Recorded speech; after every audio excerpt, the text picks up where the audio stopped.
काँग्रेस पक्षाचे माजी प्रदेश सचिव नरेंद्र जिचकार यांनी जानेवारी ते फेब्रुवारी या दरम्यान 1 महिना जनआशीर्वाद यात्रा केली।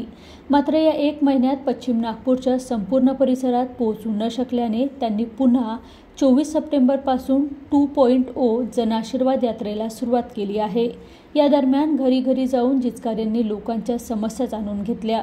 काल बोरगाव परिसरात जनआशीर्वाद यात्रेच्या माध्यमातून जिचकार यांनी लोकांच्या भेटीगाठी घेऊन त्यांच्या समस्या जाणून घेतल्या व त्या कशा सोडवता येईल याविषयी भाष्य केले। त्यांच्या या उपक्रमाला नागरिकांचा उत्स्फूर्त प्रतिसाद मिळत आहे।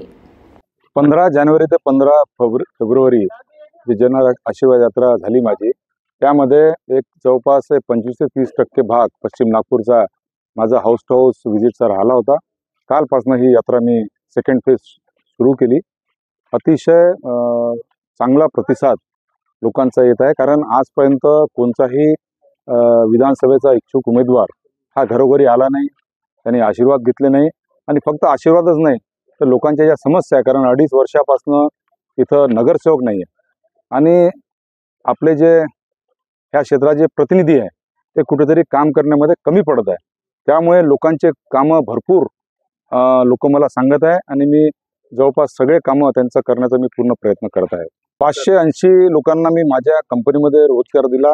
परवाच्या दिवशी मी इथे चोपडे लॉनला एक रोजगार मेळावा केला। एकाच दिवशी 350 मुलांना मी तिथे अपॉइंटमेंट लेटर दिले आणि जवळपास 500 युवक आणि युवती आज काही कंपनीजमध्ये मेडिकल टेस्टसाठी गेल्या। तर अंदाजाने 500 ते 550 युवकांना एकाच दिवशी मी रोजगार दिला। त्याचं कारण असं आहे की जवळपास 50 ते मला वाटतं त्या दिवशी 58 कंपनीज मी वेगवेगळ्या क्षेत्रात तिथे बोलवल्या आणि तिथं मी इंटरव्ह्यूज केले। इंटरव्ह्यू कसे द्यायचे त्याचे ट्रेनिंग पण दिले।